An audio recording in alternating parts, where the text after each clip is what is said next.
नमस्कार, मैं प्रयाग झा हूँ। आज पुनः एक नया वीडियो लेकर आपकी सेवा में उपस्थित हुआ हूँ।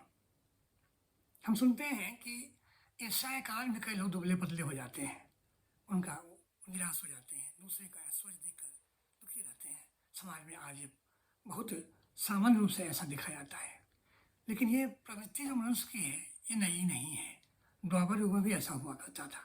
तो जो शीर्षक आज का है, कीनासी हरिणः कृशः, उसका अर्थ है कि तुम किस कारण से दुबले हो रहे हो। ये प्रश्न पूछा था धृतराष्ट्र ने अपने पुत्र दुर्योधन से। अवसर ऐसा था कि राजसूय यज्ञ युधिष्ठिर का संपन्न हुआ था। चारों तरफ बहुत प्रशंसा हो रही थी कि बहुत भव्य और आयोजन हुआ था और बहुत दान किया उन्होंने, लोगों का सत्कार सम्मान किया, बहुत अनेक राजा उपस्थित हुए थे, बहुत ऐश्वर्य वहाँ देखने लायक था। राजसभा में महाराज बैठे थे, दुर्योधन भी थे, उनके और लोग भी थे, मंत्रीगण थे। राजा को ये आशा थी कि लोग प्रशंसा करेंगे, अच्छी अच्छी बातें कहेंगे कि राजसूय यज्ञ कैसा हुआ और उनको कुछ सुनने को मिलेगा। लेकिन उनके पुत्र की ध्वनि में इतनी निराशा थी, इसलिए उन्होंने पूछा कीनासी हरिणः कृशः, तुम इतने उदास क्यों हो, दुबले क्यों हो रहे हो। पूरा श्लोक इस तरह है, आच्छादयसि प्रावारान् स्नासि पिशितोदनम् आजाने बहन्ति अश्वाः कीनासी हरिणः कृशः। तुम्हारे पास अच्छे वस्त्र हैं, अच्छे अच्छे भोजन करते हो, तुम्हारे घोड़े जो रस खींचते हैं वो इतने अच्छे हैं, बलवान हैं, बलिष्ठ हैं, फिर भी तुम दुबले क्यों हो रहे हो। इस पर दुर्योधन ने कहा कि मैं उसी बात से दुखी हूँ, उसी से मैं हताश हो गया हूँ। युधिष्ठिर की सभा में जो ऐश्वर्य देखा, जो यज्ञ के समय जो बातें देखी, उसको देखकर मैं इतना आश्चर्यचकित हुआ। वह वैभव ऐसा अतुलनीय था, ऐश्वर्य ऐसा था कि देखकर मुझे मेरी ईर्ष्या रुकी नहीं। मैं इसलिए दुबला हो रहा हूँ, इसलिए मैं उदास हो गया हूँ। तो राजा ने पूछा कि ऐसा क्यों था, नया राज्य है, नई राजधानी बनी है, उनके पास धन कम है, राज्य छोटा है, फिर भी ऐसा कैसे हो पाया। वहाँ लगता है कि कुबेर ने खुद ही वहाँ आकर स्वयं धन रख दिया हो और उनको उनका ऐश्वर्य बढ़ा दिया हो। इस पर धृतराष्ट्र ने कहा कि पुत्र सुनो, उसका कारण वो नहीं, उसका कारण है ऋषि का शीलवान होना। वो शीलवान है, ऐसा राजा जो होता है, जो शीलवान होता है, उसके पास बहुत लक्ष्मी आ जाती है, राजलक्ष्मी स्वेच्छा से चली जाती है। उन्होंने कहा, दुर्योधन ने पूछा कि इस पर और व्याख्या कीजिए, शब्द का शीलवान क्या होता है। उन्होंने कहा कि शील ऐसा बड़ा गुण है कि इस राजा में कि उससे बहुत बड़ी उपलब्धि प्राप्त हो सकती है, जो हजारों साल तक उसके लोग स्मरण करते हैं। उन्होंने कहा कि एक रात्रि में मांधाता महान राजा हो गए थे, 3 रात्रि में जन्मेजय राजा बने थे, और 7 रात्रि के में ही, इतने अंतराल में ही नाभाग जो थे बहुत बड़े राजा बन गए थे। एक रात्रि मांधाता त्रहीण जन्मेजय सप्तरात्रेण नाभागः पृथ्वी प्रतिपेदिरे। ये सब जो राजा थे, जो महान राजा थे इतिहास के, ये सब लोग बहुत कम समय में भी महान हो गए थे, चक्रवर्ती हो गए थे। धरती का राज्य उनके पास आ गया था और उसका सबसे बड़ा गुण का कारण था उनका शीलवान होना, इसलिए तुम शीलवान हो। इस पर दुर्योधन ने पूछा कि इस पर और चर्चा कीजिए, इतने से हमें शील का शब्द का अर्थ समझ में नहीं आया, और बताइए आप। उन्होंने कहा कि मैंने एक कहानी सुनी हुई है, बहुत पुरानी कहानी है। उसमें ऐसा कहा जाता था कि एक बार प्रहलाद ने अपने शील से, बल से, ऐश्वर्य से, पराक्रम से इंद्र को अपने पद से च्युत कर दिया, उनका राज्य ले लिया, और ये त्रिलोक के राजा हो गए। स्वर्गलोक, पृथ्वी, मृत्यु लोक, दैत्य लोक और देवलोक, तीनों के राजा स्वामी बन गए प्रहलाद। महेंद्र जो थे, इंद्र बड़े खिन्न हो गए, दुखी हो गए, पराजित होकर बहुत खिन्न थे। उन्होंने सोचा कि मैं गुरु से पूछता हूँ कैसे इसमें मुक्त हूँ, इस पीड़ा से, इस दर्द से, इस हार से, वो गए मिलने अपने गुरु बृहस्पति से, देवताओं के गुरु बृहस्पति थे, उनसे मिलने गए। उनसे पूछा कि गुरुवर, मेरे लिए श्रेय क्या है, ऐसी परिस्थिति में मेरे लिए क्या उपाधि है, क्या करना चाहिए। बृहस्पति ने उन्हें सारी शिक्षा दी, बहुत सी बातें बताई, राजा का कर्तव्य क्या है, देवराज के रूप में क्या उनका धर्म है,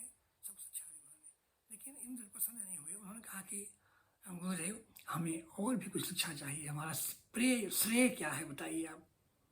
तो बृहस्पति ने कहा कि इसके आगे तो मुझे ज्ञान नहीं है, अब तुम चाहो तो शुक्राचार्य के पास जाओ, जो दैत्यों के गुरु है, बड़े विद्वान है, वो उन्होंने शुक्र नीति की रचना की है, उनके पास चले जाओ। इंद्र वहाँ चले गए। इनको पहचानते ही थे शुक्राचार्य। उन्होंने बोला कि इनको क्या चाहिए, उनसे क्या चाहिए आपको, मेरे पास क्यों आए हैं। तो उन्होंने कहा कि हमें हमें हमारे लिए इस परिस्थिति से निकलने का रास्ता बताइए, हमारे लिए श्रेय क्या है। तो उन्होंने कहा ठीक है, आप आइए बैठिए, बात करता हूँ। उन्होंने बहुत शिक्षा दी, बहुत सी बातें बताई उन्हें, शुक्र नीति भी समझा दी उन्हें। लेकिन उन्होंने अंत में कहा कि मैं संतुष्ट नहीं हुआ, गुरु श्रेष्ठ मैं संतुष्ट नहीं हुआ, इसके आगे और बताइए। बोले इसके आगे मुझे ज्ञान नहीं है अब। तो उन्होंने कहा कि ऐसा है, अगर इसके आगे और भी कुछ ज्ञान चाहिए तो महाराज प्रहलाद के पास जाइए, उनसे पूछिए, वो और भी अधिक ज्ञानी है। तो लगा इनको इंद्र को कि अब मैं उनके पास इंद्र के रूप में कैसे जाऊं, उनसे युद्ध हो चुका है, हार चुके हैं उनसे हम, वो शिक्षा देंगे भी नहीं वो तो फिर उन्होंने ब्राह्मण का विद्यार्थी का रूप धारण किया और चले गए प्रहलाद के पास। जाकर उन्होंने कहा कि महाराज मुझे आपसे कुछ शिक्षा चाहिए, ज्ञान चाहिए। प्रहलाद ने कहा कि मेरे पास तीनों लोगों का राज्य है, आप जानते हैं मैं बहुत व्यस्त रहता हूँ राजकाज में, प्रजा की सेवा में, मेरे पास समय नहीं होगा शिक्षा की बात करने के लिए। विद्यार्थी ने कहा कि कोई बात नहीं, मैं परीक्षा करूँगा, जब समय मिले तभी पढ़ाइएगा, तभी बताइएगा हमें आप, मैं बस आपकी सेवा करूँगा शिष्य भाव से और आपके साथ ही रहूँगा, जब भी आपको समय मिल जाए हमें कुछ ज्ञान दीजिएगा। इस तरह रहने लगे, गुरु शिष्य की तरह दोनों रहने लगे। शिष्य की तरह यथोचित सत्कार सेवा गुरु की जो होती है वो इंद्र करते थे। प्रहलाद कुछ समय के बाद उन्होंने कहा कि आप बहुत निष्ठापूर्वक मेरी सेवा कर रहे हैं, आप बताइए क्या जानना चाहते हैं। तो उन्होंने कहा कि मुझे ऐसा तत्व ज्ञान दीजिए जिसके आधार पर आप शासन करते हैं, जिसके अनुसार आप जीवन जीते हैं। तो प्रहलाद ने कहा कि ये प्रश्न अच्छा है आपका, मैं तीनों लोगों का राजा तो हूँ, आप सब जानते हैं, लेकिन मैं अपने मन में कभी ये बात आने नहीं देता। मैं कभी भी नहीं सोचता कि मैं राजा हूँ, मैं सोचता हूँ कि मैं प्रजा की सेवा के लिए मुझे काम दिया गया है, मैं उसी में व्यस्त रहता हूँ और कभी भी अपने मन में कि मैं राजा हूँ ऐसी भावना नहीं लाता। एक बात। दूसरी बात, मेरे महल में अनेक ब्राह्मण विद्वान रहते हैं जो शुक्र नीति के ज्ञाता है, प्रकांड विद्वान है, समय समय पर वो आते रहते हैं, मुझे ज्ञान की बात बताते हैं। जब कोई प्रश्न होता है मेरे मन में शंका होती है तब उनसे मैं पूछता हूँ, वो उसका समाधान करते हैं। वैसे भी समय समय विद्वान मेरे पास आकर कई तरह की बातें बताते रहते हैं, विशेषकर कोई विकट परिस्थिति होती है तो आते हैं, ज्ञान की बातें बता देते हैं और मैं वैसे उनकी ज्ञान की बातों को संचित करता हूँ जैसे क्षुद्र मधुमक्खी पराग ले लेकर फूलों से और अपनी छत्ती में जाके जमा कर देती है मधु। इस तरह से मैं उनके ज्ञान को अपने अपने शरीर में, मन में, मस्तिष्क में धारण करता हूँ मैं। तो ये अपने उन्होंने सफलता का रहस्य बता दिया उनको। विद्यार्थी इंद्र बहुत प्रसन्न हुए और उन्होंने धन्यवाद कहा महाराज प्रहलाद को। प्रहलाद ने कहा कि आपने बड़ी निष्ठापूर्वक मेरी सेवा की है, शिष्य के रूप में आपने मेरे साथ बर्ताव किया है, तो मैं चाहता हूँ कुछ वर दूँ आपको। तो क्या मेरी मनोवांछा जो मनोकामना से पूरी हो चुकी है, वर की क्या आवश्यकता है। लेकिन उन्होंने गुरु रूप से भाव से कहा कि नहीं, आपने शिष्य भाव से जब सेवा की है तो गुरु भाव से मैं भी कुछ चाहता हूँ कि आपको वर दूँ। इस पर इंद्र ने कहा यदि राजन प्रसन्नत्वम मम चेद इच्छसि प्रियम भवतः शीलम इच्छामि प्राप्नुमेष वरु मम। हे महाराज, यदि आप इतने प्रसन्न हैं मुझसे और कुछ देना ही चाहते हैं तो मेरा आप जो है अपना शील मुझे दे दीजिए, यही मेरा वर समझिए, यही मेरा वरदान समझिए।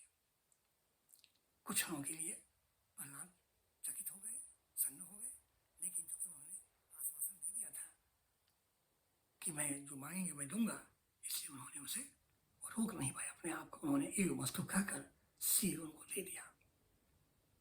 इस तरह धन्य होकर विद्यार्थी रूप में उपस्थित इंद्र राजा को नमस्कार कर वहां से विदा हो गए। उनके जाने के कुछ ही क्षणों के बाद प्रहलाद के शरीर से एक छाया से एक व्यक्ति प्रकट हुआ, बहुत विशाल शरीर, दिव्य तेजस्वी शरीर। प्रहलाद ने पूछा कि आप कौन हैं, तो आप कहाँ से निकले हैं और कहाँ जा रहे हैं? तो उन्होंने कहा कि महाजाजन, मैं सील हूँ, आपके शरीर में निवास करता था, लेकिन चूंकि आपने सील दे दिया है विद्यार्थी को, ब्राह्मण को, मैं उनके पास जा रहा हूँ। ऐसा कहा के वो चले गए। उसके बाद दूसरी छाया से निकले धर्म। उन्होंने कहा कि मैं धर्म हूँ और आपने जो सील दे दिया है, तो जहाँ सील होता है वहीं धर्म भी रहता है, तो मैं भी उस ब्राह्मण के शरीर में रहूंगा। इस तरह सदाचार और बल, ये सभी मनुष्य स्वरूप में शक्ति स्वरूप धारण कर मनुष्य का उनके शरीर से निकले और सब चले गए प्रहलाद को छोड़कर। प्रहलाद बहुत खिन्न हुए। लेकिन इसके बाद एक स्त्री निकली उनके शरीर से, बहुत रूपसी, सोने ऐसी चमक उनके शरीर से निकल रही थी, पीला रंग, बहुत भव्य। उन्होंने पूछा, माते आप कौन हैं और आप कहाँ जा रही है? उन्होंने कहा कि मैं आपकी राजलक्ष्मी हूँ। श्री और बल सब चले गए हैं, धर्म भी चले गए हैं, तो मैं तो बल की अनुगामिनी हूँ, मुझे भी जाना होगा, मैं भी जा रहा हूँ, ब्राह्मण के शरीर में रहूंगी। अब मैं प्रहलाद बहुत दुखी हो गए, अवसन्न हो गए, और उन्होंने कहा कि जाते जाते महारानी ये बता दें कि वो ब्राह्मण शिष्य कौन थे? महाराज ने बताया कि ब्राह्मण शिष्य और कोई नहीं, देवराज इंद्र थे। प्रहलाद को समझ में आ गया कि किस तरह उन्होंने अपना सब कुछ दे दिया है इंद्र को। सील की कथा यहीं तक सुनाई उन्होंने धृतराष्ट्र ने, और उन्होंने कहा यदि तुम चाहते हो कि मैं यही सील है, एतद विदित्वा तत्वेन सीलवान भव पुत्र का। हे पुत्र, तुम बता दिया तुमको सीलवान क्या होता है, सील क्या होता है, तो तुम सीलवान बनो। और अगर चाहते हो कि युधिष्ठिर से भी अधिक मेरे पास धन हो, वैभव हो, तो तुम उसी तरह सीलवान बन जाओ। एतद् विदित्वा तत्वेन सीलवान भव पुत्र का, यदि इच्छसि श्रियं तात सुविस्ताम युधिष्ठिरात्। युधिष्ठिर से भी अधिक सीलवान बन जाओ, तो उससे अधिक तुम्हारे पास ऐश्वर्य आ जाएगा। दुर्योधन ने कहा कि मुझे और भी स्पष्टता से इसको बताइए। तो उन्होंने कहा सरल शब्दों में, विद्रोह और द्रोह सर्वभूतेषु कर्मणा मनसा गिरा अनुग्रहस्तदानम च सीलम एतत् प्रशस्यते। सीलवान किसको कहेंगे? और द्रोह सर्वभूतेषु, किसी व्यक्ति के लिए, पुरुष के लिए, प्राणी के लिए, जीव जंतु के लिए, प्राणी मात्र के लिए अद्रोह, कोई द्वेष भाव नहीं, शत्रुता भाव नहीं। और कर्मणा मनसा गिरा, न कर्म से, न मन से और न वचन से, अद्रोह सर्वभूतेषु। और क्या? अनुग्रह, कृपाशील रहना, और यथा शक्ति दान करना, ये सब जो गुण हैं, इसी को बोलते हैं सीलम एतद् प्रशस्यते। इन्हीं गुणों से जो व्यक्ति सज्जित होता है, जिसके शरीर में ये सब गुण होते हैं, उसी को बोलते हैं सीलवान। तुम सीलवान बनो। ऐसा कह के धृतराष्ट्र ने अपना जो उपदेश था वो समाप्त किया और बता दिया कि सीलवान बनोगे तभी तुम युधिष्ठिर से अधिक समृद्धिवान बनोगे, अधिक प्रतापी बनोगे, अधिक यशस्वी बनोगे। तो ये जो दुर्गुण है ईर्ष्या होने की, ईर्ष्या करने की, ये पुरानी है, पहले भी थी, आज भी है और रहेगी ही। व्यक्ति को अपने आप को नियंत्रित करना है, अपने आप को सोचना है कि हमें क्या करना, क्या नहीं करना। अब देखें, त्रेता युग में राम थे, वो सीलवान थे। रावण विद्वान था, प्रतापी था, ब्रह्मा के वरदान प्राप्त था, जिसको ब्राह्मण का पोता भी था। इस तरह द्वापर युग में युधिष्ठिर थे एक तरफ, दूसरी ओर दुर्योधन था। ये लोग सीलवान नहीं थे, दोनों ही दुष्ट प्रकृति के थे। तो दोनों ने थे तो महान इस तरह शक्ति के द्वारा, शक्ति संपत्ति से, सब कुछ से, लेकिन उन्हें यशस्वीता का नहीं मिला, यश नहीं मिला उनको। वो उनका जो अपने दुर्गुणों के कारण उनको यश नहीं मिल पाया।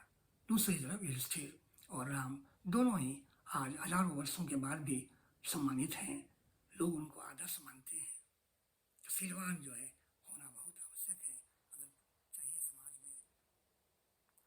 समाज में चाहिए अगर यश, प्रतिष्ठा, शक्ति, बल, लक्ष्मी, सब कुछ शीलवान होने से प्राप्त हो सकता है। शील नहीं हो नहीं होता है। धृतराष्ट्र ने बड़ी अच्छी शिक्षा दी पुत्र को, लेकिन पुत्र मानसिक रूप से तैयार नहीं था शिक्षा के लिए, उसकी प्रवृत्ति नहीं थी ऐसी, इसलिए वो सीख नहीं पाया कुछ भी। आज के लिए इतना ही। नमस्कार और धन्यवाद।